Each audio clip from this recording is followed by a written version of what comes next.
ଯଦି ଆପଣ ଆଣ୍ଡ୍ରଏଡ୍ ବ୍ୟବହାର କରୁଛନ୍ତି ତେବେ ହୋଇଯାଆନ୍ତୁ ସାବଧାନ। ଆପଣଙ୍କ ଫୋନରେ ଥାଇପାରେ malware.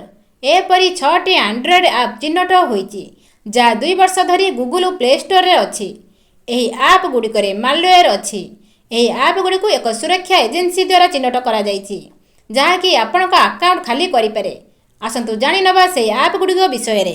Cyber security research form ESET ଏନେଇ ଏକ ରିପୋର୍ଟ ପ୍ରକାଶ କରିଛି। ରିପୋର୍ଟରେ ଉଲ୍ଲେଖ ଅଛି ମୋଟ 12ଟି ଆପ୍ ଚିହ୍ନଟ ହୋଇଛି ଯେଉଁଥିରେ ଭଜ୍ରା ସ୍ପ୍ରେ ନାମକ ଏକ ମାଲୱେର୍ ରହିଛି। ପୂର୍ବରୁ ଗୁଗୁଲ ପ୍ଲେ ଷ୍ଟୋରରୁ 6ଟି ଆପ୍ ଡିଲିଟ୍ ହୋଇସାରିଛି।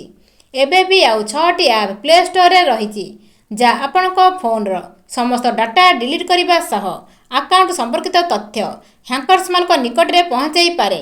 ମାଲୱେର୍ରେ ଥିବା ଆପ୍ ଗୁଡ଼ିକ 1ରେ ପ୍ରାଇଭେଟ୍ ଚାଟ୍, 2ରେ ଲେଟ୍ସ ଚାଟ୍, 3ରେ କ୍ୱିକ୍ ଚାଟ୍, 4ରେ ଚିଟ୍ ଚାଟ୍, 5ରେ ରଫାକତ୍, 6ରେ ମିଟ୍ ମି।